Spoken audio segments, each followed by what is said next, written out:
All right, guys, welcome back to another episode of the Men's Journal Everyday Warrior podcast. I'm your host, Mike Sorelli. I'm joined by a badass, Ken Rideout, 52. Yep. You look good. Thank you. It's always funny to hear like a real badass call me anything other than an old dad. Well, I know this. If we stepped outside and put our fists up, you'd knock me down in a heartbeat, and I would gladly take that beating.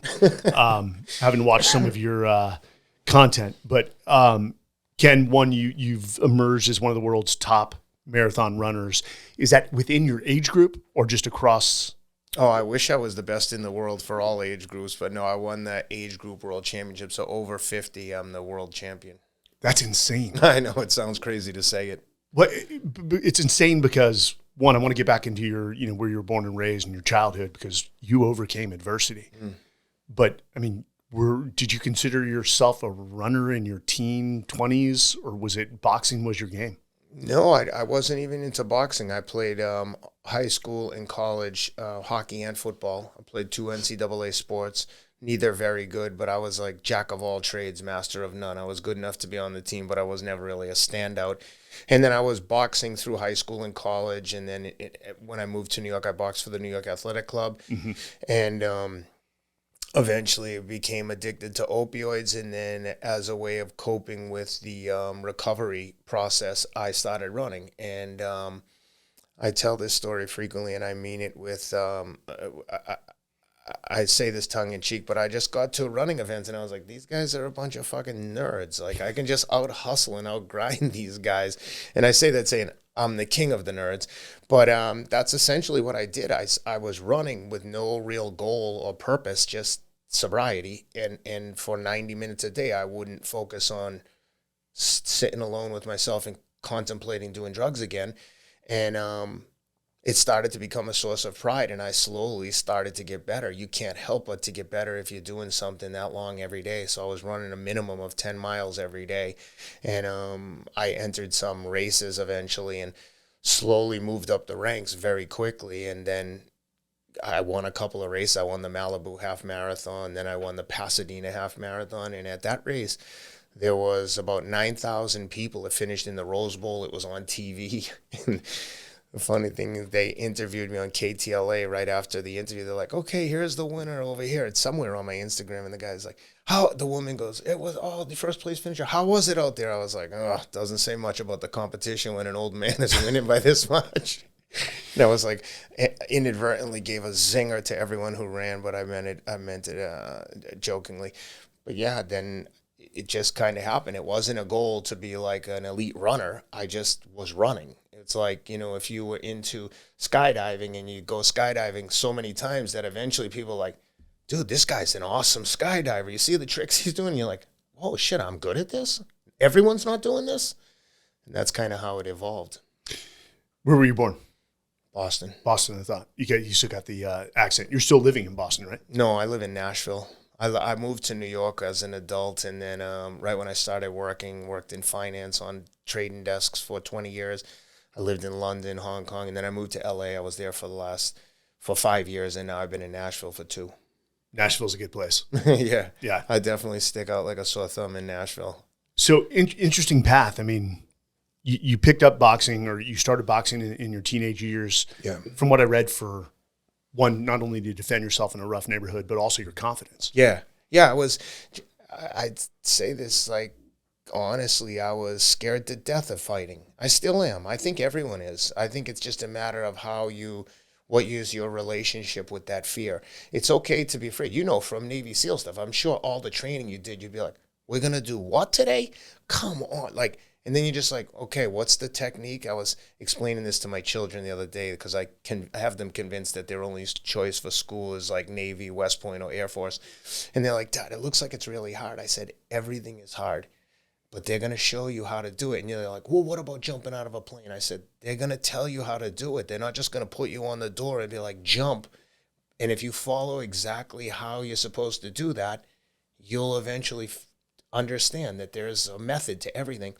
And so when I was a kid, it was just an aggressive place. Like when I graduated high school, I worked as a guard in a prison for 4 years to pay for school. And my brother and stepfather at different times were inmates in this prison where I worked.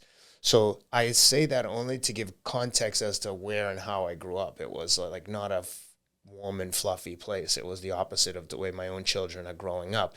So there was constant violence. My wife's brother lived with us, who was a lifelong heroin addict when this was, back in the 70s and 80s, when people didn't do heroin out in the street like they do now. And it was just a violent, aggressive place. And I was like, I have got to figure out a way to get comfortable with some of this aggression that's around me and aggressiveness. And I went to the Somerville Boxing Club. And even that is not like a box aerobics club. This is like a hardcore boxing gym. That fucking heavyweight champion of the world, Johnny Ruiz, was training in there. And it was, they weren't like, hey, come on in, armor on you. They're like, okay, like, it's all business. And it was intimidating, but I just kept going and thinking, okay, eventually this is going to get easier. And it just never does. You just get more comfortable with the fact that it's okay to be scared. Everyone is scared. It's just not okay to like be afraid. Do you consider your upbringing probably your best education that prepared you for the hardships of life? Yeah, probably, but I don't look back at it with any fondness. My wife's like, thank God for you went through that. I'm like, no, I wish I didn't. I could do without all this fucking emotional turmoil. And trauma, I just came back from a place called the On-Site Workshops. That's a trauma healing center. That even acknowledging the fact that there was trauma in my life took a long time for like most guys. I'm like, I don't have fucking trauma. I can deal with anything. But once I got there and started doing the work in this individual intensive therapy for several days, I was like, man, what a shitty deal I had for a little while. But, it is what it is. Like, there's people that are going through 10,000 times worse than what I'm going through. I mean, just think about people that live in undeveloped countries, what they're going through. I think about that kind of stuff all the time in relation to everything I'm doing. Even when I did that race in Mongolia across the Gobi Desert, I've said this before, but when I was going through hard days there, I kept reminding myself, honestly, and it worked. I was like, there are people that are doing this in special forces, but someone's trying to kill them while they're doing this. And they're like, they don't have a choice. Like, I'm paying to do this. Like, and then it all became relative. And I was like, no big deal. We're going to get through this. I'm not going to die. And that became like a source of energy where I was like, this is easy compared to what a lot of people are going through. So that's from the streets of Boston into finance. And I got to assume you started to do very well for yourself. Where did the opioid addiction come into play? How did that start? Yeah, I was, I mean, the whole journey into finance was crazy. I started in like a bottom position, a junior position, and I moved up very quickly. And the way I did it is I was literally being hazed on a trading desk. This is in like mid 90s. And long story short, they were hazing the shit out of me. And one day I just couldn't take it anymore. And I slapped the guy across the face and like almost knocked his head off his shoulders. I mean, I cuffed him. He was like rattled.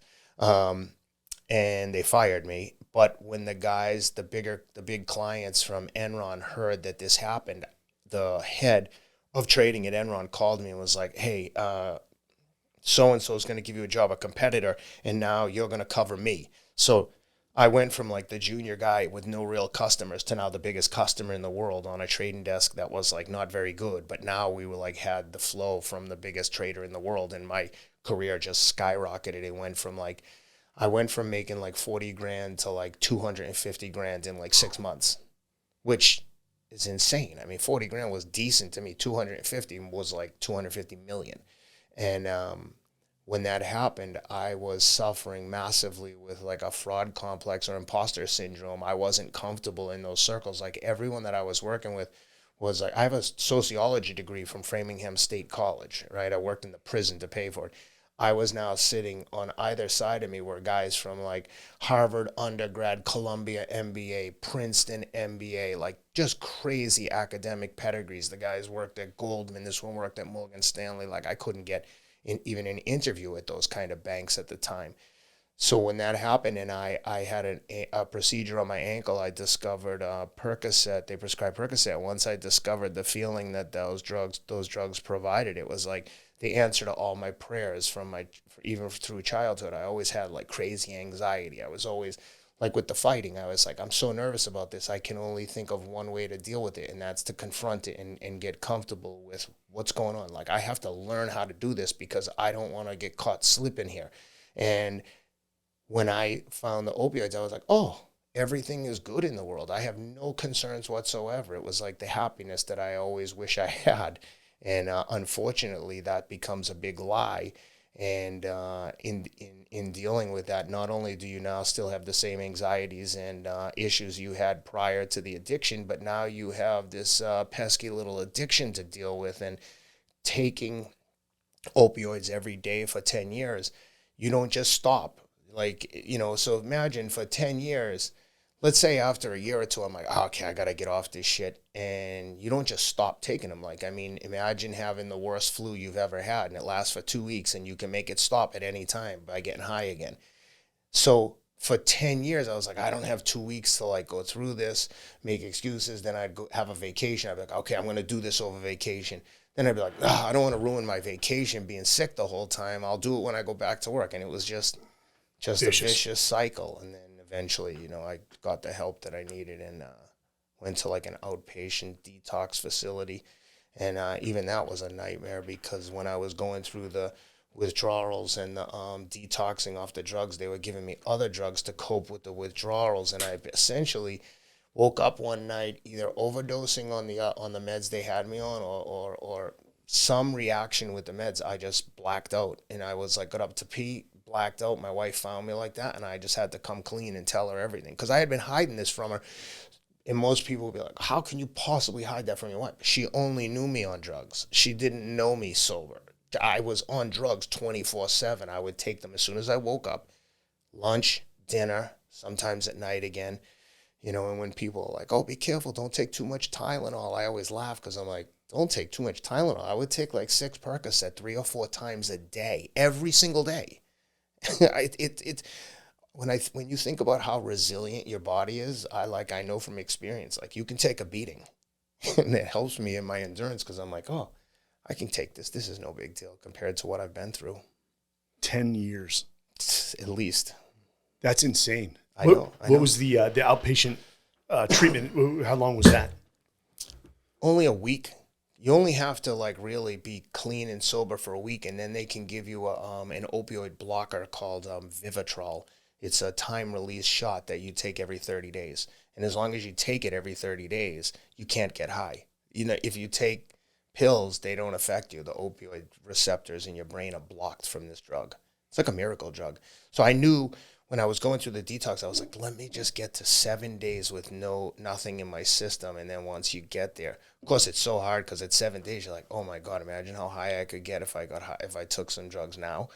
But I got the shot, and then I was good. It hasn't been like without slip-ups throughout the years. But then, I was on the blocker for 90 days, made it through, and then was good. And then over the course of the last like 10 years, I've had like slip-ups here and there. But I think that it sounds like a much better story when you can tell someone, I got sober on this date and never did it again. And I wish that was the case with me, but I've had slip-ups. They become less and less frequent, and I've got some like serious longevity behind me, but I never feel like cured. I'm always like, oh, I don't want to like trust myself to be in the wrong situations. It's like that feeling never leaves. Wait, were you still functioning at a high level in the OPS? High level. I was making millions of dollars working in finance, like wheeling and dealing, and just, yeah, but I was a horrible person. I wasn't nasty to people. I was just super aggressive, and I just didn't like who I became. It's such a shame to waste so much time in my life. It makes me feel very emotional. I know finance is a high standards, high pressure environment. Do you think that environment lended to the opioid addiction? For me, it did. The pressure was overwhelming, and in the job that I was doing, I was like, for a long time I was an interdealer broker, and then I was a fixed income commodity salesperson. So you live and die with the relationships you have with your clients. So your clients, when they do trades, they'll call you, trade through you. You make a commission for putting the trade together. It's sizable. But, there's a finite amount of customers. There's a handful of sales guys on a trading desk. So you have your customers. I have a relationship with A, B, and C. A gets hit by a car. I'm like, oh, shit. A third of my revenue is just gone. Or the guy gets fired. Or the guy leaves the bank, goes to a hedge fund. It's constantly changing. And, it's a lot of stress of knowing that, your financial success depends on your relationship with other men and women. But that's a testament to why Enron moved with you, as probably the relationship you built with those guys, and you're a straight shooter. Yes, I can tell. That's it. They loved me because they knew that I would, like, when you would get an order in finance and you announce it to the trading desk, all of your colleagues have their own relationships, and there's a lot of confidential information flying around, and it's very easy for people to kind of front run you or tell people like, oh, Enron's buying, so let's buy in front of them, for instance. And my customers always liked the fact that they knew that I would protect their interest to the best that I could, and I was aggressive in that role. Were you in the shape then that you're in now? No, not like this. I was probably more muscular, and I lifted weights every day, and I boxed, so I was like I was in shape, but not like endurance athlete shape. It was different. I just looked like a bulky, regular hockey finance nerd. Yeah. Well, I haven't seen too many bulky finance nerds. No, there's some finance killers. There's a lot of guys that come from like college football and come and play. It's a cross section of people. It's like you can make a lot of money there, so it attracts a lot of like really competitive alpha type personalities. I mean, there's some dorks, but there's some serious athletes too. It just seems cutthroat. It's very cutthroat. Oh, it's the word. I hated every second of it. Like dog eat dog? People will stab you on the back. Oh, yeah. I mean, back in the day when I first started, it wasn't uncommon to see people have fist fights. I mean, eventually, everything became super politically correct. But when I lived in London, man, there was people throwing down. It was very aggressive. But I thrived in that environment, but I hated who I was. I hated that personality. I hated that side of me. I hated feeling like I was going to war every day. It's not healthy. That's why I feel for like special operators being in that mode of like time to kill, like it's time to get serious and like, be very aggressive. I just, that mentality it's hard to turn that off. And you can only maintain it for so long. Yes. It's, executive burnout, as they call it, exists within special operations. I know it exists within your industry. What was the tipping point where, and I'm sure your wife was involved in the decision, you said, I'm getting out of finance and breaking off and doing something different? It was very gradual because like anything, it's like if you're making that kind of money, where else can you, I didn't have any other skills. It'd be like being a special operator. If you were making $1 million being in this SEAL Team 6 and they're like, I can't do this anymore. Where the hell else are you going to be able to do special operations and get paid $1 million? There's nothing really. I mean, maybe like Blackwater or one of these like contractors, but you're still in the mix. Like you're still doing the same thing. So I went to work at a fintech startup with a friend of my financial technology startup with a guy who left Goldman. And I knew it was a long shot. I wanted it to work, but I knew it probably wouldn't. And it's crazy. I just took a leap of faith. And I talk about this all the time with people about if you're waiting for the time to be right, just give up. You have to make it right. And sometimes it's going to be painful to get to that point.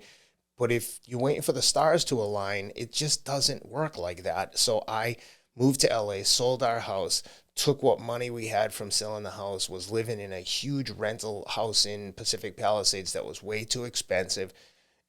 I didn't sleep for like 6 months, and I was knowing that this job was probably not going to work out, but now I live in LA and there's not a lot of trading desks, so I knew that the options, the jobs that were available, they were very limited.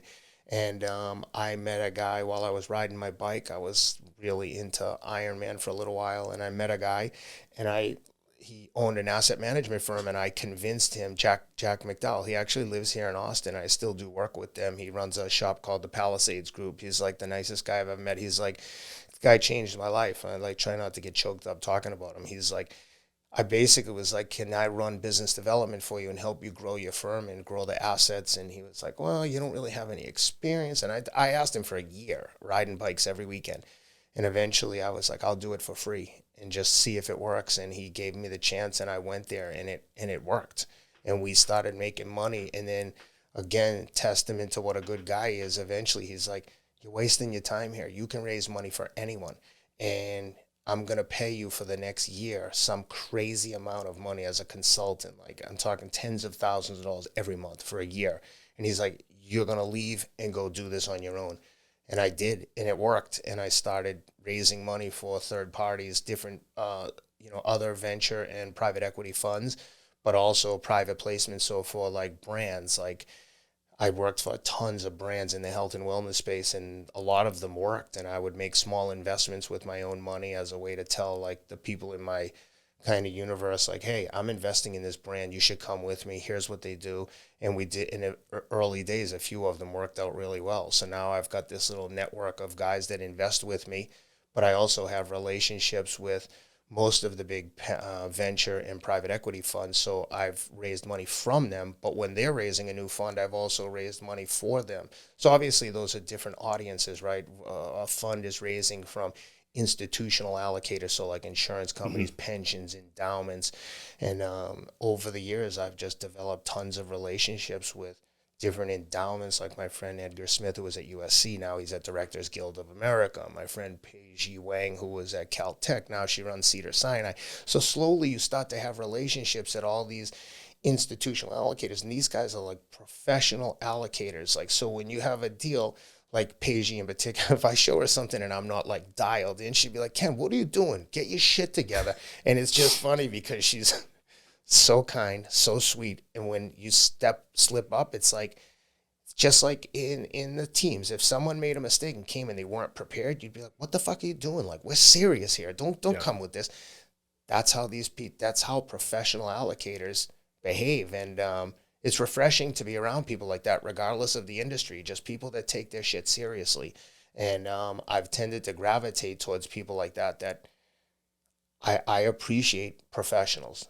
You know, whether it's like I was asking about the parachutes, like who packs it? I want to know like all the little details, because all the little things are what leads to wins. You can't just show up and win without having everything dialed, whether it's investing, operating, whatever it is. And so yeah, I've tended to build relationships with like-minded people.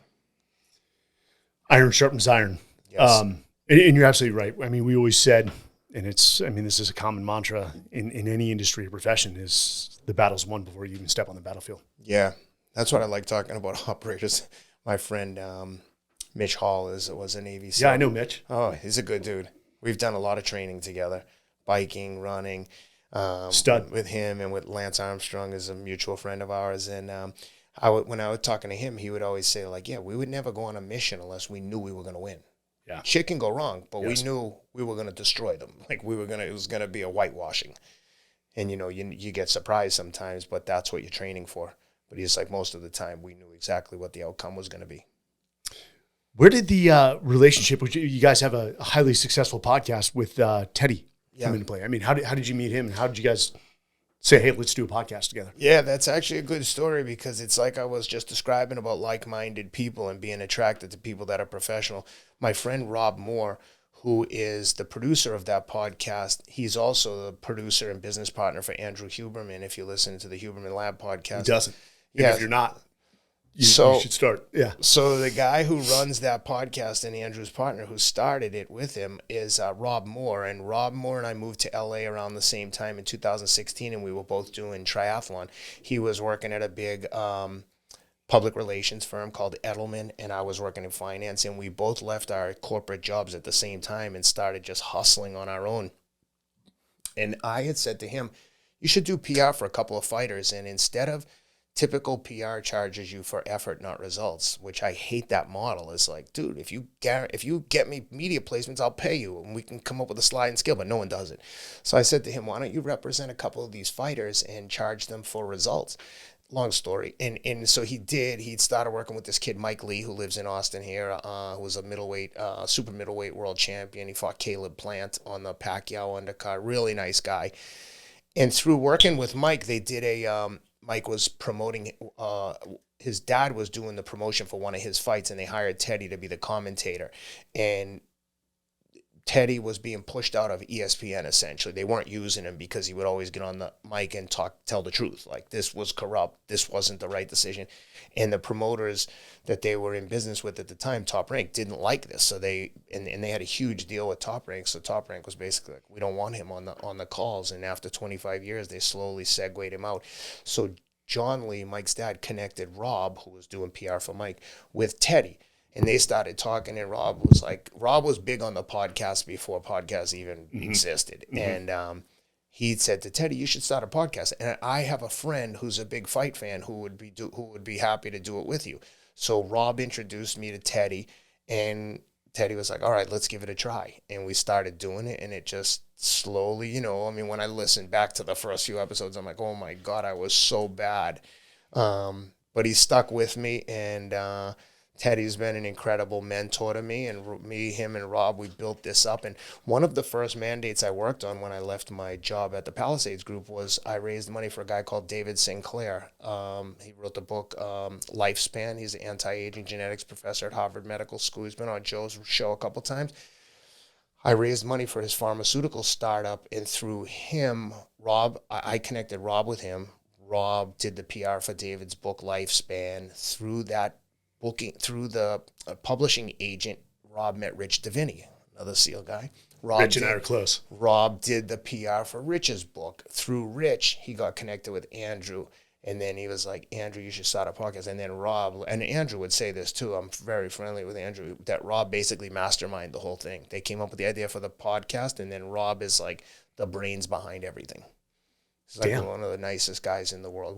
He's a kingmaker. He is the most professional. If you call him and everything isn't dialed in, people are like, I can't get in touch with Rob. And I'm like, you must not have the right message, because the guy doesn't waste time. And he's a young guy. It's funny because every time we're together, people are like, is that your nephew? I'm like, what the fuck? We went to dinner once in Texas the day before the Ironman, Texas. And I went to a restaurant one day. Rob came in the next day. We went back to the restaurant, and the waiter comes over and goes, oh, hey, man, is this your son? I looked at the guy. I'm like, dude, are you fucking crazy? You want to punch in the mouth? This is my son. This is my friend. We're like 10 years apart. I was so hurt. So we joke about it all the time, but I always tell everyone Rob's my stepson. Your stepson. Teddy seems like a sincere, genuine dude. The most. I tell people it's like a mob boss. There's no gray area. You know exactly where you stand. God, I love that. And if you don't stand right in the middle, he will call you out on it, no matter what it is. It's just like deals in extreme truth telling. It's, and I'm sure it was the same with finance, where the community I came from, directness was appreciated. Oh yeah. But it seems like amongst civilians, it's that can be a serious turnoff. And it's more so now. We were just talking about this on the drive over here, that the sensitivity levels are it's extreme. And it's so extreme that even if you question what is whatever narrative it is, like whether men can get pregnant, like, well, that's a debate. That's a conversation. What the fuck are we talking about? Why is it controversial to say that's not true? Like, what? And like, if you question what is clearly like the emperor has no clothes, it's like, you're the bad guy. You're the bad guy if you don't go along with this, like, this woke narrative that's being pushed. And it's literally like the emperor has no clothes. How dare you say the emperor is naked? Everyone can see his beautiful clothes. You're like, no, this dude is naked. What are you talking about? Am I crazy? So sanity. I can see the hesitancy in your voice for not wanting to get canceled. So, we don't have to talk about this topic. We can. It's I'm shaking my head, and how did we get here? It seemed like COVID like amplified everything. It's almost like sanity is the minority in an insane world now. Yes, and it's like we are not comfortable with someone disagreeing with us. They should spend some time in my house. Me and my wife agree to disagree about a lot of stuff. What, do you guys keep a united front in front of the kids, or do you do it open? We try to, for sure, Yeah. but my It wife's spills much out. more sane and stable than I am, but we try. I'm at a loss. I'm about adult independence. I mean, we're a constitutional republic meant to defend the minority and what they want to do in life, as long as it does not impact or affect other people. 100%. And if somebody who is a naturally born female wants to say they're a man, have at it. Do your thing. Could not agree more. But when you start to sort of impose those views on me and say that I'm wrong, then we got a problem. I couldn't agree more. And I want to defend, people have the right, and we defend it, First Amendment right. We need to protect that, much like we need to protect the Second Amendment, whether people like it or not. I couldn't agree more. I think you could be anything you want. You can have any preference you want. It's not a problem. No problem. But when you start saying, like, this guy was on the men's swim team and now he's going to swim against the women, I'm like, that just doesn't seem right. Like, what woman wants that? What woman is saying, like, yeah, let the dudes come on and break all the women's records? It just doesn't seem, I don't know. And it's like crazy to even want to have that conversation. I think we're starting to see the pendulum come back a little, but it's only, 2 to 3 degrees. Yeah. I think something catastrophic is going to happen where sane people, the silent majority, finally say, hey, we're done with this. You're going back to traditional values. Go about your lives. The fact that we're calling that traditional values is crazy. It's like science and sanity doesn't want to rule the day. Like, what are we talking about? Yeah. And then from my viewpoint, what irritates me, and I believe there needs to be like a military culture exclusion act, is when you try to bring those progressive woke policies and place them over the military. Oh, yeah. Culturally, it's not a fit. Hell, DOD just requested $114 million for more DE&I programs when we're essentially at a time of war, not open combat, and our munitions stockpile is at an all-time low. You're going to spend $114 million on DE&I training when it's already the military is a leadership incubator. What's even more insane is how much they spent to rename all these bases. It's insanity. They say, I think the last figure I saw was $20 million to rename all these bases. Like Fort Bragg is now Fort Liberty, but those who served in Fort Bragg still call it Fort Bragg. Brother, if it was fucking $20, it would be too much. What are we doing? What like, lighten up. Military is about toughness. Toughen up. Stop. How about this? I can't control the way you feel, and it's not my responsibility to pander to your feelings. Your safety, sure. Your security, sure. But the way you feel, I can That's feel a you problem. I can feel whatever I want to feel. Why is it your responsibility? Dude, even just talking about this with my wife, like sometimes she'll say things that bother me, or I'll say something that bothers her, and she'll be like, that made me feel like this. I'm like, I can't control the way you feel. My intention was X, Y, Z. I didn't intend for you to feel hurt. I'm sorry. I don't want to hurt you. But just so you know, intention and result, two different things. If I intended to hurt you, that's fair. But if I didn't intend to hurt you and you misinterpreted what I said, I can't change that. And spending emotional energy trying to worry about minutia and bullshit is such a waste of time. We're worried about feelings, and there's like real conflict going on here. You know what I mean? Like, we as a nation have become entitled, and we've become comfortable, way too comfortable. Lack of perspective across the board. I think that we have it too good, and it's as a result we're just bored with winning. We're like Trump said, we're sick of winning, and now we're just like looking for reasons why we're losing. And we're making shit up to lose about. We need more business leaders in government. Oh, for sure. Especially when it comes to the budget. But I think this is a good transition point because, Ken, you've lived one hell of a life. For the men that are listening to this, the microphone is yours. What have you learned along the way about being a high performing man? What are the principles you follow? What are the things you do on a daily basis, from either, workouts to diet, and even leading your family and your companies? What's the theory, your strategy that you've figured out thus far? And I'm sure it'll evolve when you're, 60 and 65 and 70. I would say this, like, no one is special or unique. We all feel the same things. I think that one of the most important things that we need to focus on as men is mental health. And I think that it's so shunned and frowned upon to acknowledge your any sensitivity. Like, don't be fucking unrealistic. Like, you can be a killer, but you can still have your feelings hurt. You can still be sensitive to, like, the needs of your children. Trying to be a ninja about everything is a losing proposition. And I know, because I tried to do it for a long time. And when I finally got real about my own mental health and got comfortable with, like I even said, going to a trauma healing center when I was driving there, I'm like, I don't have fucking trauma. That's for, like, people who have, like, who are dramatic. But when you realize that, like, the trauma doesn't have to be like, you were held prisoner of war. Trauma could be like you were bullied as a little kid and it still, like, lingers with you, that, like, certain things subliminally or subconsciously trigger you.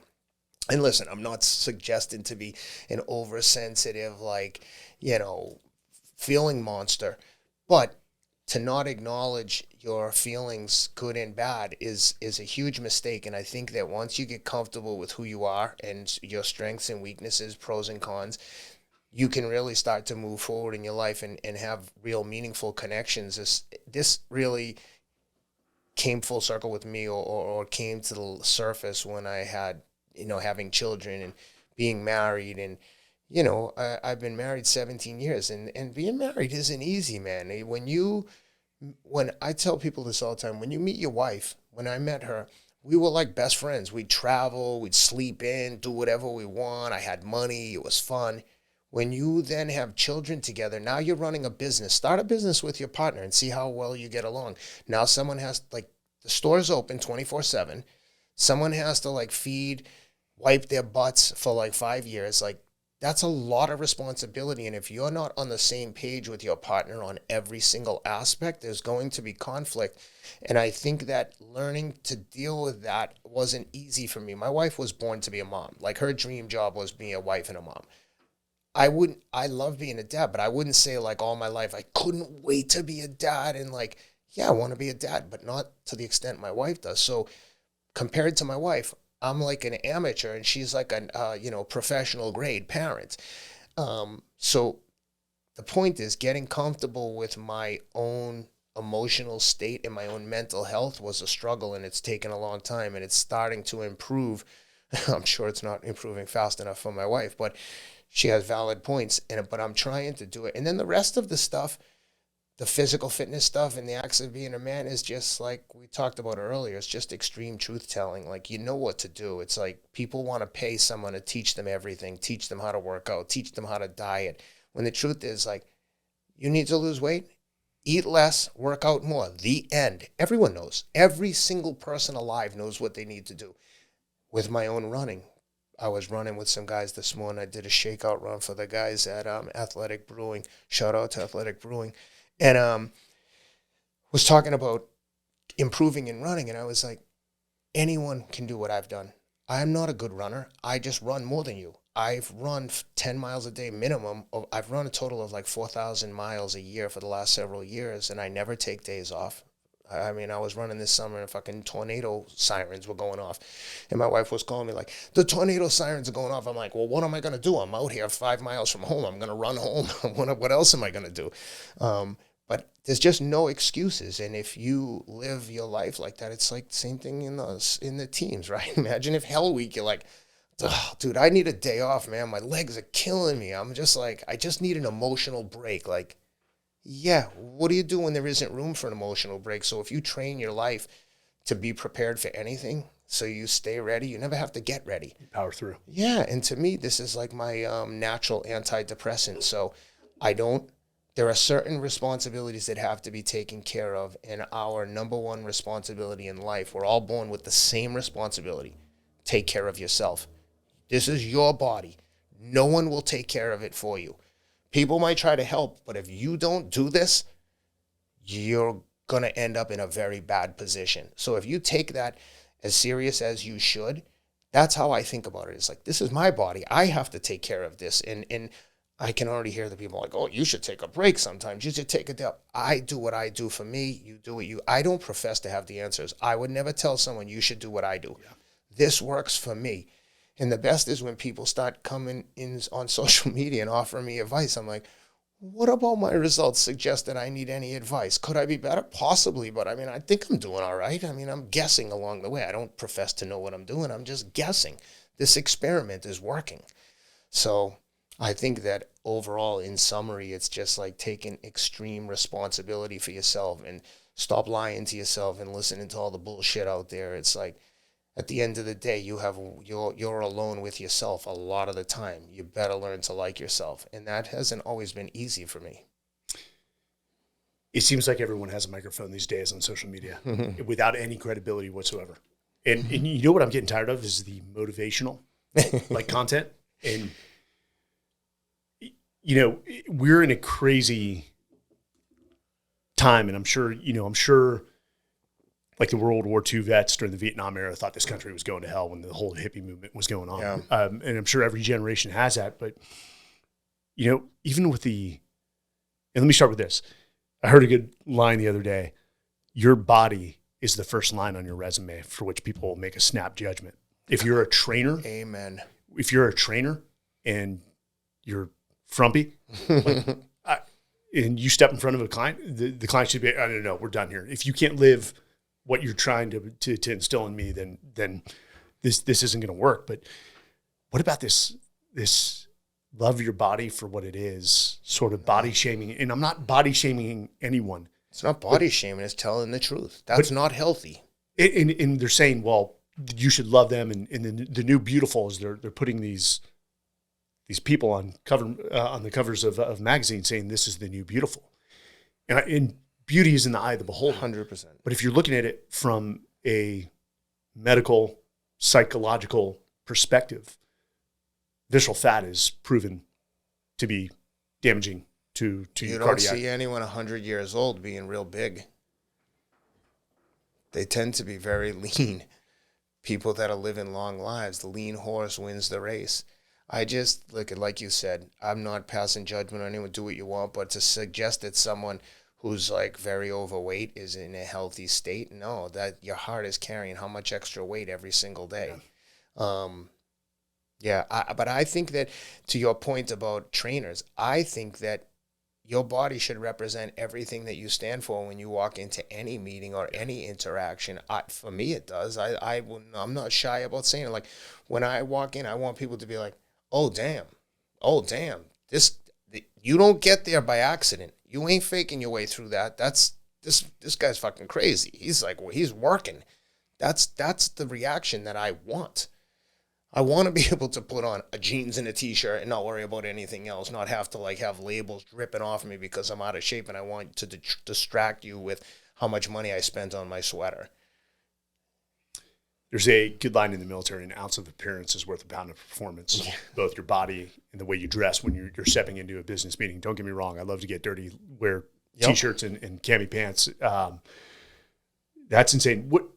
You've got a massive following, and I'm sure you've got a lot of dads that reach out and say, hey, I'd love to be like you, but I've got kids, I've got work, I just can't find the time. No one ever says that because they know that I have all those things. It would be insane to be like, I got kids, I got 4 kids, I got 10 jobs. I kind of like, one of the pros and positives or negatives of social media, fortunately or unfortunately, people see what I do.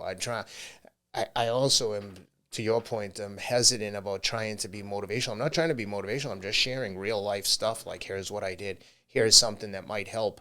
And it's been interesting to hear people say that I've inspired them, because a lot of times I'll say to my wife, I'm like, what the fuck am I doing? I'm clearly doing something right, but I don't know what it is. And I mean that sincerely. I don't know. I've been doing this for so long. It's just like people just started paying attention. So to me, I'm like, where you been? I've been doing this. I'm just like, if anything, maybe I'm sharing more on social media, but it tends to be just clips from interviews like this. It's Yes. not scripted stuff No. where I'm like, let me tell you how you're going to turn your life around. I don't have the answers. I can only tell you what I did. And maybe some of that information might be useful to others. And sharing that sort of that knowledge transfer, as we say, is I mean, that's life. That's the purpose. It's the same thing you're doing with your kids. I'm just, people always say, well, I just don't have the time. And I said, my response is leaders make the time. Yeah. It's even in a business setting, you find the time to develop the people below you. You find the time. And if it's for 5 minutes, you have a philosophical conversation for 5 minutes about accountability. Yeah. What time do you get up? Depends what the day holds. I mean, nothing is better than having nothing scheduled till like 10 or 11 so I can wake up at my leisure. I think that sleep is one of the most important things. To me, sleep is just as important as exercising. When I hear people say like, oh, man, I only sleep for a few hours, I'm like, what? You've got to sleep. I gotta sleep. That's like the number one performance enhancing drug in the world. You should want to sleep as long as possible. If I don't sleep a long time, I get so frustrated. I'm like, damn it, I want to go back to sleep. So, but typically I would say I get up around 5 or 6. Yeah. Depending on the day. I usually have coffee. I try to do a lot of work first thing. As soon as I get out of bed, I try to do my Huberman protocol. I walk outside for a minute, try and look into the sun if I try to. And then I am very productive in the morning. I'll respond to all the emails that need to be responded to, get the day rolling, and then I'll run. And a lot of times I'll try to take, depending on what kind of calls I have, I'll take the calls while I'm running. If it's someone that I know, they understand, like, oh, I'm running, and I feel like productive then. How many miles a day? Because I did read that you used to do 10 miles a day. Does that fluctuate? Minimum of 10. It fluctuates higher, but never lower. Today, What's higher? I mean, my longest runs are like 24. 24. And so you'll hit an actual marathon. Not quite. 26.2 is a marathon, but I'm running the Memphis Marathon on Saturday. I haven't even told anyone. I was trying to creep up on them and not let the competition know I'm coming until I just show up on the start line like, hey, what's up, buddy? You're here too? Let's do this. But so today I ran 8.5, so I'll start to taper down. Tomorrow I'll do 6, and then Friday I'll do 4, and then Saturday rock up and empty the tank. Nice. It should be good weather in Tennessee this time of year. Yeah. So it's such a weird feeling knowing that the race is coming because you're like, what's coming. The pain that's coming is like. You still get nervous? Anxiety a little bit? Oh, my God. Hell yes. I get more nervous at a smaller race where I think I can win. At a big one, there's a lot of people to get into the shuffle. There's people to work with. At a smaller race, if I have a chance to win, sometimes you get off the front and you're like, oh, my God, I'm going to run by myself as fast as I can for 26 miles with knowing someone's behind me. So it's always a different type of pain, but it's like, I get super nervous knowing what's coming. Well, dude, I don't want to miss the opportunity. One, I just finished a can of light athletic brewing company. How did this relationship start? Are you an investor in this as well? Or I have, I did not invest, but I'm talking to Bill now, Bill Schufelt, the CEO, about getting involved as an investor. They reached out to me and we did some activations together last year. I think the brand represents a lot of what I stand for, just being athletic, being sober, and they're super nice guys, man. The thing I love about Bill, right? You meet mercenaries or missionaries in businesses. One guy is like, I'm on a mission to build this brand and never sell it. I said to Bill early in our relationship, man, who do you think is the acquirer? Like, what's the exit plan? He's like, no exit plan. I'm going to run this business forever. I pay my investors dividends, and I have no intention on selling this. But then you can meet another brand that's, solid brand, but they're like, yeah, the exit plan is this. We're going to sell to Nestle, or we're going to sell to Pepsi as soon as this brand is big enough. And those are mercenaries, which is fine. But I love a missionary. I love someone who's like, no, I'll run this forever. I think the guys at Athletic Greens are like that too. I don't think they have any intentions of selling it. I've never tried Athletic Greens. Is it fantastic? Every morning? I take it every day. I would never miss a day. It's like an insurance policy for like health and immunity. They've been a partner and a sponsor of our podcast, but they're a huge Huberman partner. And Rob Moore is the one who told me about the CEO just being on a mission to be like, I'm never selling this company. I love it. Good. Yeah. They're cool. But both of these brands are perfect. Athletic Brewing and Athletic Greens, they're like perfect complement for each other. Well, the fact that, guys, I just drank this and it tastes like beer, but only 25 calories, and no alcohol. That's right. Correct. It's a great post race recovery drink for me. Good calories. Kidding. Yeah, it's got all the stuff. Like beer is a great recovery tool minus the alcohol. The older I get, we drink in the teams. We drink heavily in the teams. It was just part of the culture. But the older I get, man, it's just I'll have a mimosa every once in a while with my wife. Yeah. Like we get sent whiskey. We've got a whole thing of whiskey like at least once a week. Only reason I have that one is that's a bunch of Green Berets. Oh, that's cool. Called Horse Soldiers whiskey, or is it bourbon?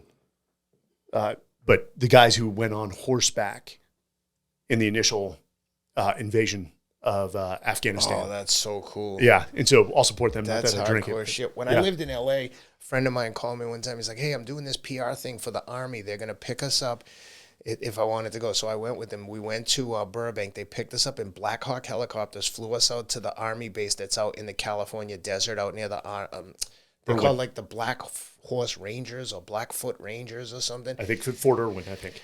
Oh my God, it was unbelievable. They had an entire facility set up to look like the Middle East, like Iraq or something. So we're there, and they fly these little bird helicopters. They did like a mock invasion, blew up a tank. It was unbelievable. We shot machine guns, the friggin' cannons. It was unbelievable. I felt like I was a soldier. I missed my calling in life. I should have done this when I had the chance, and it's my biggest regret in life, which is why I got the kids convinced the only choice for you is West Point, Annapolis, or Air Force, and they're into it. One, we got the Army-Navy game coming up this Saturday, which is, it's just good fun. Yeah. Whoever wins. I know. But West Point Academy, Air Force, or Naval Academy, that education is top-notch. Exactly. Top-notch. Exactly, and you ain't faking your way through that school. I'd actually, if my son was ever interested, I would push him towards West Point. There's something about West Point that's just a little different. Yeah. I've probably got some Navy brethren who are like, dude, everyone in my MBA program was like from West Point. It's just, I have this theory that West Point rules the world in a lot of to me is like the ultimate male. Go to West Point or any of the academies, do your military service, then go back and get an Ivy League MBA. I'm like, You're set for life. That guy, I want him. Make him the CEO. He doesn't even need experience. Just put him in. Funny enough, if you don't know this about West Point, you can go into any service you want from West Point. It's the U.S. Military Academy. Oh, I didn't know you could go into, let's say, the Navy coming out of West Point. So I went back and spoke to the young officers. This had to be about 3-4 years ago.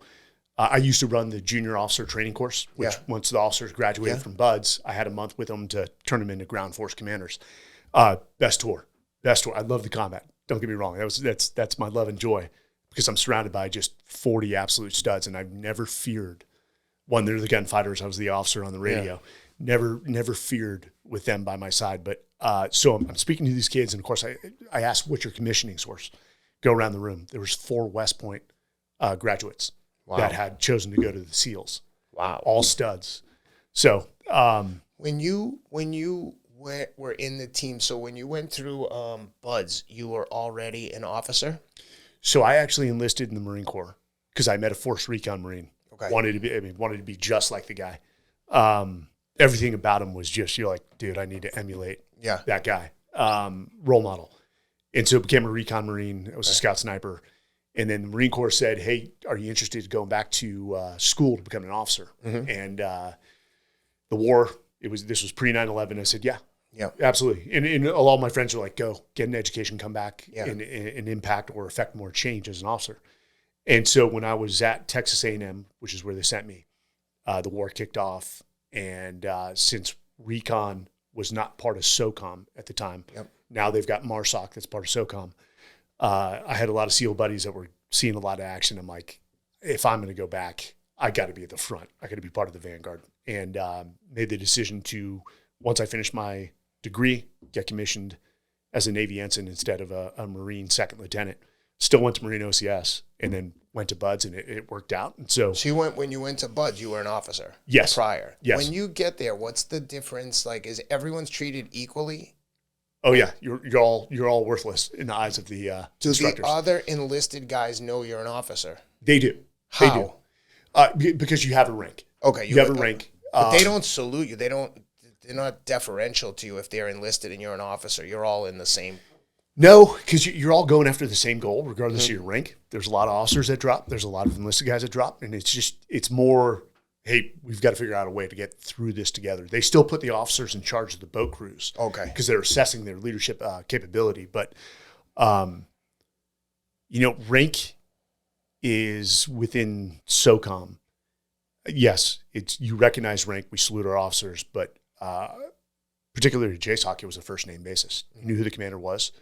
And you really judged rank.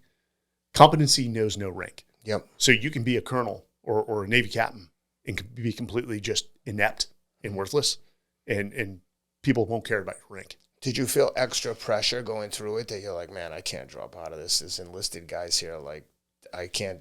But when I talked to Mitch, he was like, the way I got through it is I just looked at the guys on either side, and I'm like, I'm going to quit after that guy quits. And then if he quit, then he'd be like, okay, well, that guy.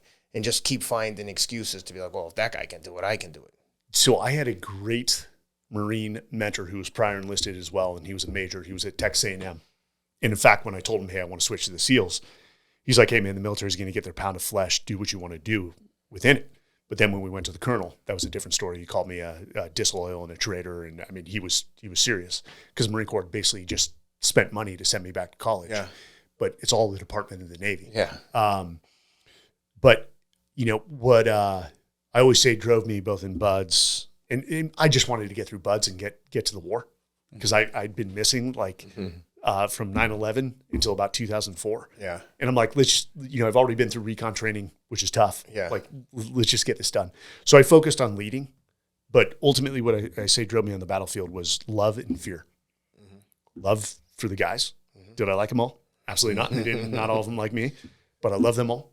And then fear that I would let them down. Yeah. And I didn't want to be the one that was on a mission that messed up and put somebody in harm's way. How was Marine recon training versus SEAL training? So here's the thing about recon and the SEALs. SEALs does attract more college graduates, college athletes. So their funnel attracts a higher performing individual from the start. But what I found about the recon community is to even get into the pipeline, their physical test is much more difficult to get in. To get to the starting point. Oh yeah, it was. I remember I had to do it. And I was somebody had to help me back to the barracks. It was it put me on my ass, but I finished number 1 out of the 30 guys that were trying out. Do you remember what it was? So it was, you started with Marine Corps PFT, which is a 3-mile run, and at the time I was running close to 16. I ran in high school and was talking to a few colleges. Yeah. Then it's max pull-ups, max sit-ups, and then from there they take you directly to the O course. I think you had to do the O course twice within a certain period of time. Gotcha. And then they go into calisthenics. It's max score for, jumping jacks, mountain climbers, what is it? Burpees. I mean, they have a whole slew. From there, you throw a rucksack on, and I can't remember the weight. I think maybe 25 to 40 pounds, and you run 10 miles to the pool, and everything's timed. 10 miles with how heavy was the pack? 25 to 40. Damn. But it's one of those things. They, in the Marine Corps, they built you up to carrying a ruck by that point. Once you get to the pool, it's 500 meters timed, and then you've got to swim a brick, keeping it above water for, I think, 50 meters. And then they get all the students together in the deep end and put you very close together, and they start sharking you. So the instructors will come down and pull one kid up or down, and then, they don't hold you down too long, but you pop up. But when you pop up, other people are trying to stay afloat, and you're hitting each other. You're in full camis. And some people just say, this isn't for me. When you're done with that 10-mile run, back to where you started, and it's complete. Dang. So for the SEALs, I think it's a 1.5-mile run. It's a 500-meter times swim, pull-ups, sit-ups, and I don't think there's anything else. When I did that race in Mongolia with the backpack, I had never run with a backpack. And so with 4 weeks to go, when I got into the race, some of these people have been training for a year or two to get there. I just bought a series of backpacks. I mean, I well, I bought one. It didn't work. It was chafing me everywhere on my hips, and it had 20 pounds in it. I put towels and water bottles in there. But I was telling people that the difference, you would think like, oh, run a backpack, it's going to make a difference, but not that much. Dude, that backpack, it added at the same effort level, like if I would run 7-minute miles without the pack, with the pack on the same effort, I'm running 8-minute miles, which is considerably slower. And it's psychologically, I'm like, what in the hell? And I was working so hard. It was just, I couldn't believe how hard it was running with the backpack on. Not to mention it just destroyed my shoulders, neck, just chafing everywhere, like open sores, bleeding for a week. It was it was crazy. I don't think there's anything overcoming that with that type of event, but it's interesting how guys get it down to a science of what backpack, where it sits right above your tailbone 100%. So that it's supporting your weight. And guys get very innovative with their gear and streamline it. I mean, there was one guy, I think he works for one of the major hunting apparel companies, which basically has a 7-layer system. But we did winter training in Alaska, and he was an instructor, and he came out with a baggie full of tags that he had cut off all the backpacks, all the clothing, all the items. And he's like, this right here is 4 pounds of tags. If you remove that, that's 4 less pounds for every step you take. So guys got innovative.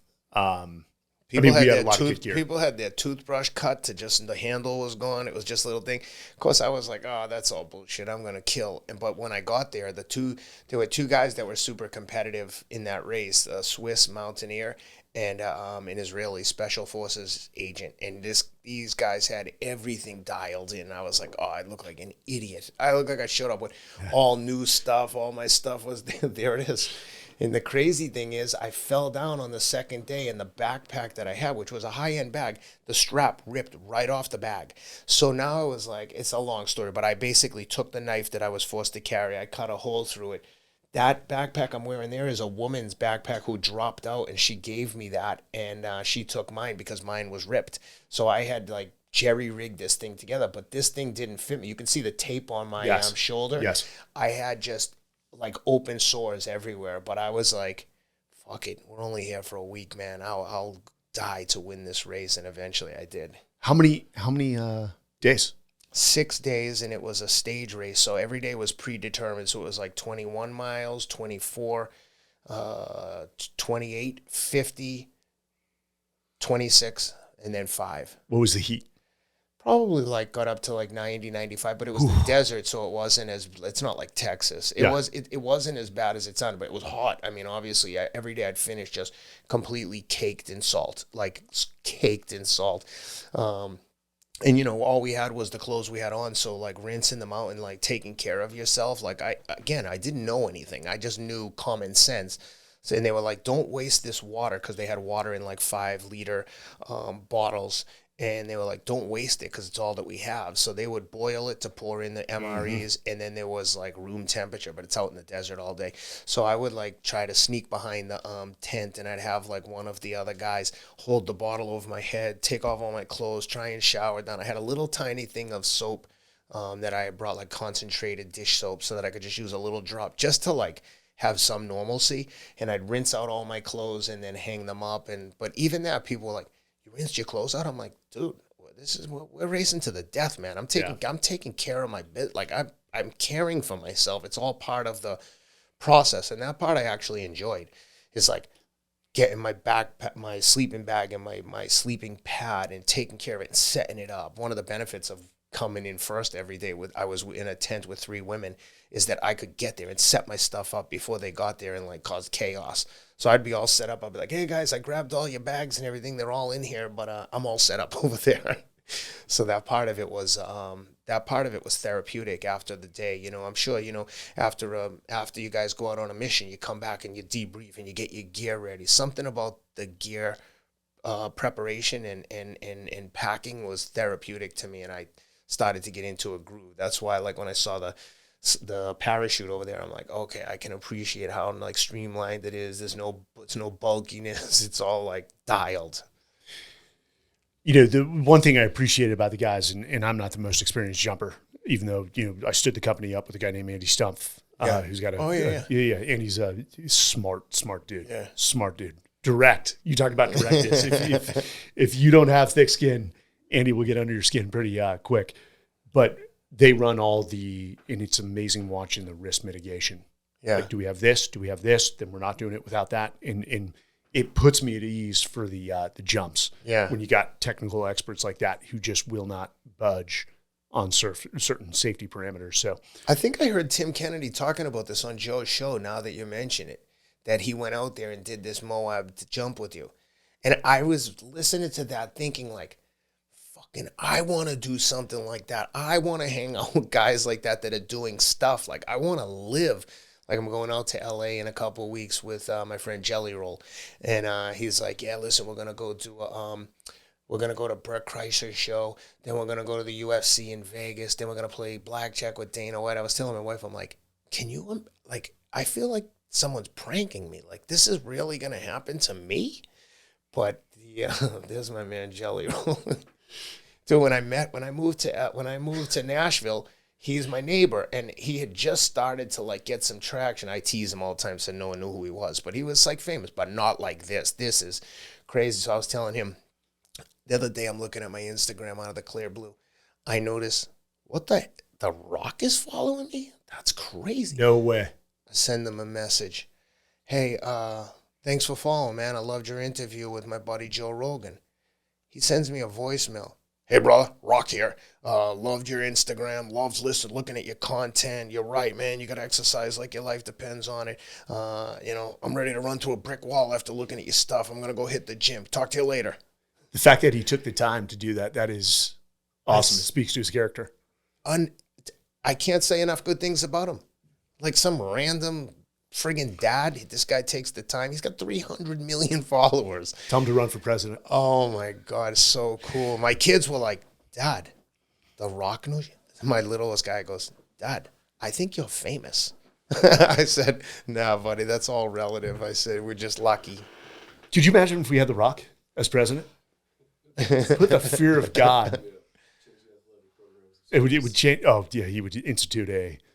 Have you ever seen the footage of, I think it's like La Cantera High School in California near the LA area? No. It was like 60s, 70s when they had like this insane physical fitness. Oh, yeah, when they show the black and white things, the guys doing push-ups and monkey bars and shit. They look like a bunch of Marines. Yes.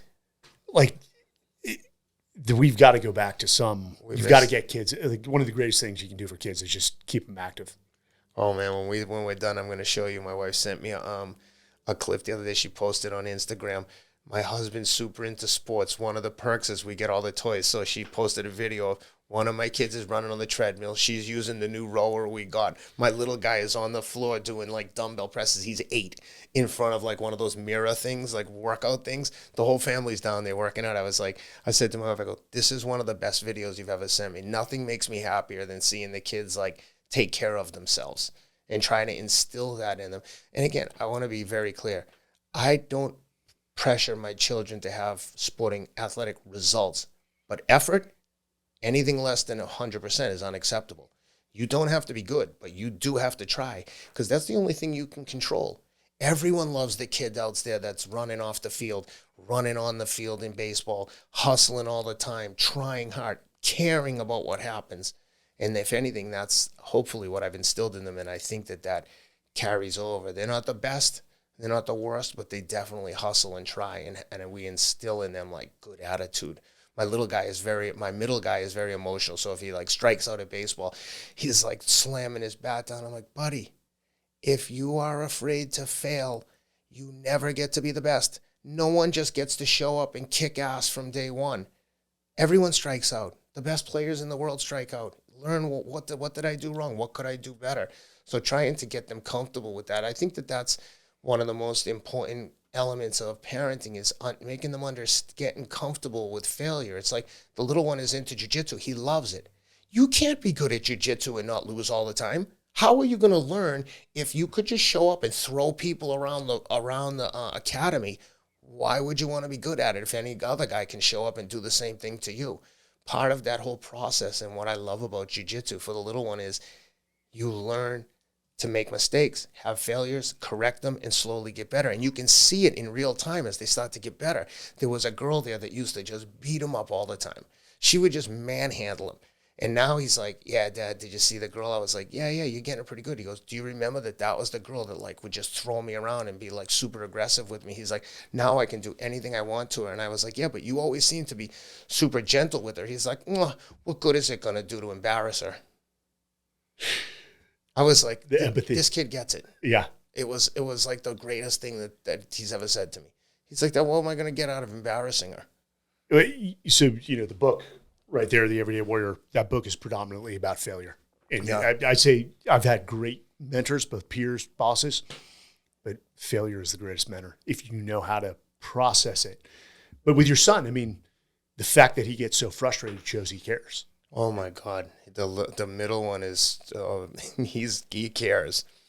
The little one is like, has a very like old school mentality of like something about combat sports. He does jiu-jitsu and wrestling. The other kids didn't want it. And you can't make them want that kind of contact. It's like, it's not easy. It took me a long time to get comfortable with that and go figure it out for myself with the boxing. But as a little kid, I didn't want that.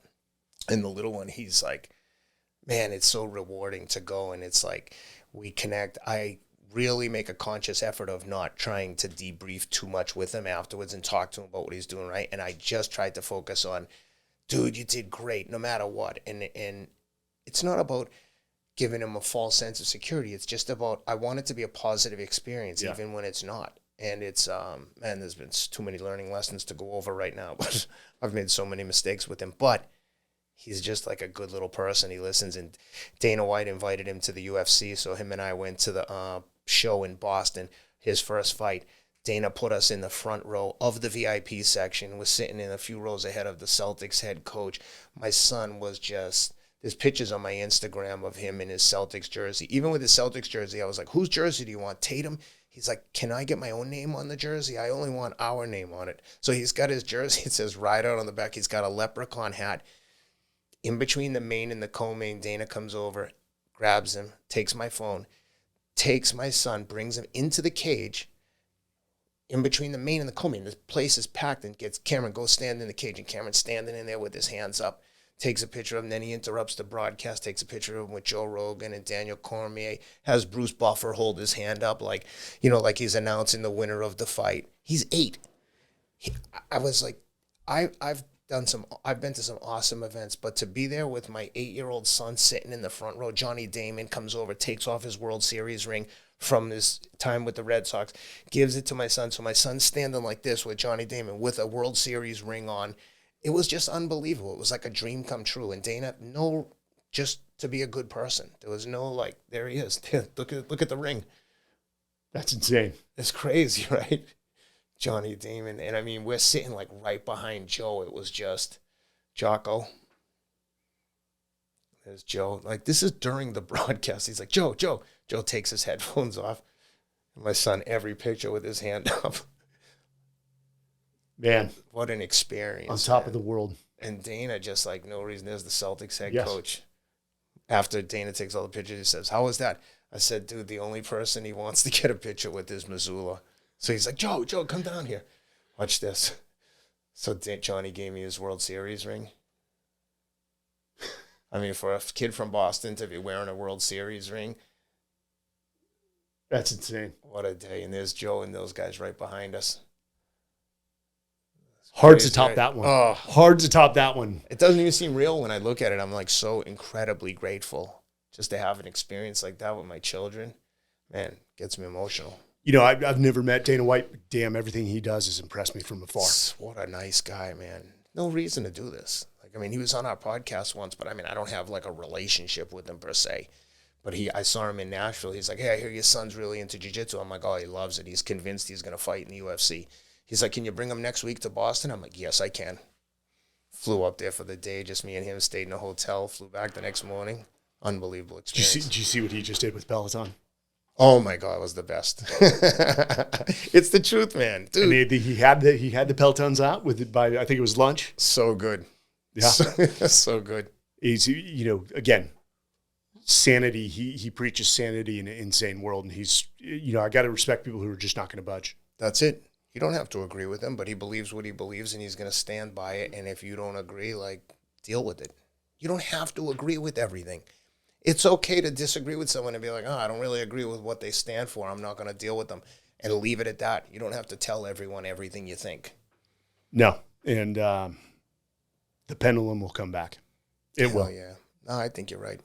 The silent majority will step up and the nonsense will come to an end. But Ken, dude, you are, a good mug, man. I'm glad we found the time to get you on. Well, I know it was a long time coming. Man. And where can people find Athletic Brewing Company, and then where can people follow you? Athletic Brewing is wherever you buy beer, and people can find me on Instagram. I always tell people I'm very easy to find because inevitably people talk shit to me on Strava, and I'm like, I post every run I ever do. Come find me. I'm very accessible. Challenge accepted. You also run some coaching on the side. Is that correct? I did for a little while. I've been doing less of it just because time. It's really hard. So I've got a few people that I've been coaching like one-on-one, but I've been doing less of it just because I'm in the process of writing a book. I've got a TV show in development with an awesome production company called Wheelhouse Production, and my friend Brent Montgomery, he produces Alone. By the way, he produces Alone. Yes. He's like, Ken, you'd be awesome for Alone. I was like, dude, what the F? I thought we were friends. I go, you want me to go on Alone and embarrass myself? I'll be dead in a week from starvation. I couldn't catch a fish. I wouldn't know the first thing about anything. I couldn't build a house. I'd be like living under a rock. But no, he's a good guy. We're working on some different concepts around prisons, and I'm hoping someone greenlights this. But Brent Montgomery, what a super nice guy. They do Alone, Intervention, Pawn Stars, Duck Dynasty, like all non-scripted stuff.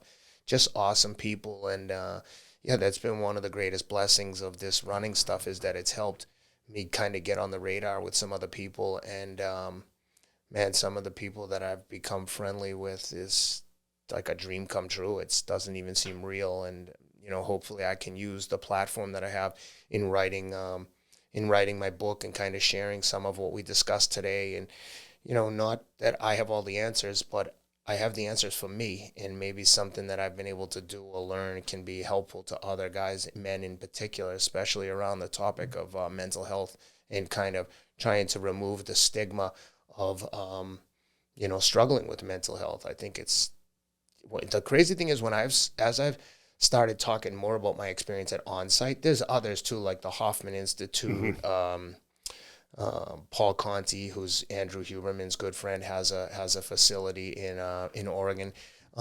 As I've talked about that, like I was doing an interview with Lance Armstrong. He's like, "Oh, I've been to Onsite a few times." I'm like, "Oh my God!" Like the amount of people that have been there is crazy. And once I mentioned that on Rich Roll's podcast, the outpouring of support from others has been. I didn't realize that other people were struggling with any of this. I just thought I was unique, that I'm just going to tell the truth and talk about my struggles. And all of a sudden people have come out of the woodwork, and I didn't realize so close to the surface was other people going through the same exact things, and people you might not expect. And it tends to be very successful people, because once you get comfortable with this and deal with this, it allows you to be a better version of yourself. I think for a lot of people is they just don't take the time to reflect. And when you go into one of those programs, you're forced to reflect. Oh, yeah. I'm taking John Wellborn, which he's here in Austin, 10 years in the NFL. Dude was 300 pounds, 8% body fat.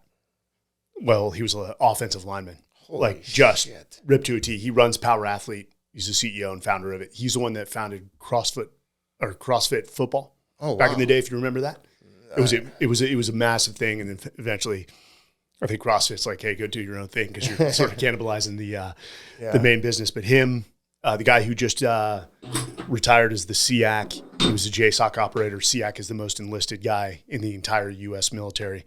Just phenomenal dude. Sanjay, who's a big time world champion Brazilian jiu-jitsu guy. I know him. Ribeiro? Yes. Yeah. Okay. You're in Austin as well. I was in a sauna once with Laird Hamilton, and it was me, Laird Hamilton, Sanjay, Justin Wren, who lives in Austin, and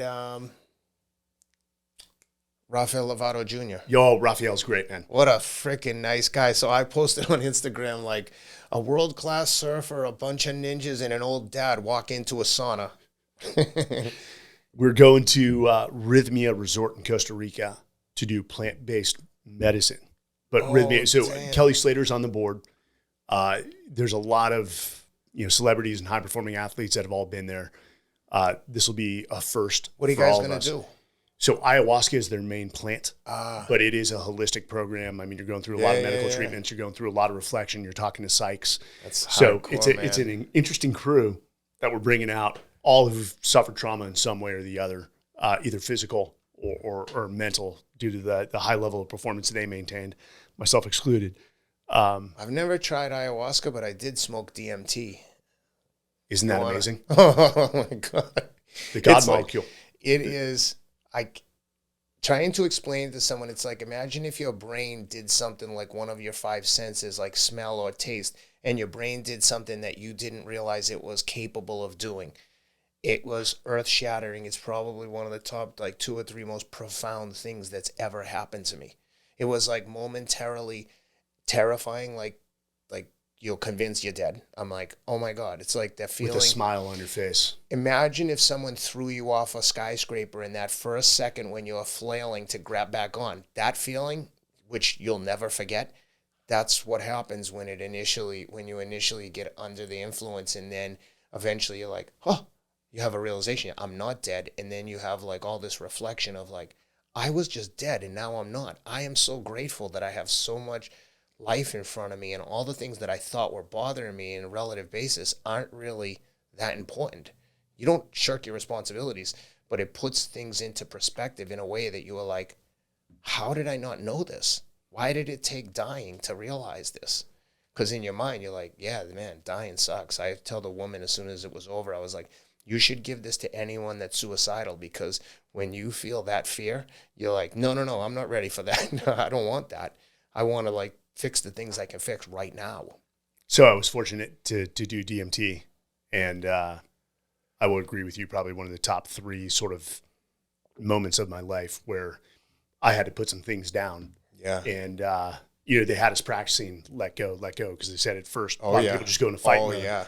And I just kept repeating that. And I initially clinched up for, they said, about 5 seconds, and then just in my mind, let go. Of course you clinched up. You've just been thrown off a building. You're like, please don't do this. Please, I take it back. I don't want to do it. And then the minute you realize it's over, you can't fight this.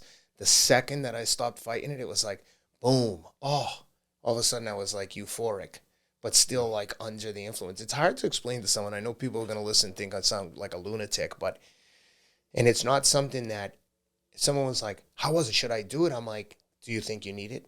It's not something that I would convince someone to do, but if they were like, I'm thinking of doing this, I'd be like, you should definitely do it then.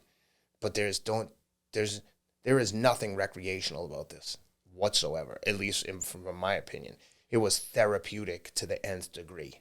And doing it in the right setting with people who are professionals within that 100%. Space is key. Or you could do LSD in your bedroom, listening to heavy metal, and I'm sure I couldn't think of something more scary. Yeah. Couldn't think of something more scary than to be in the wrong environment with that kind of medicine. Okay. Well, I will get you on the next expedition. The guys would love to meet. This is a great group of guys, man. And we have fun.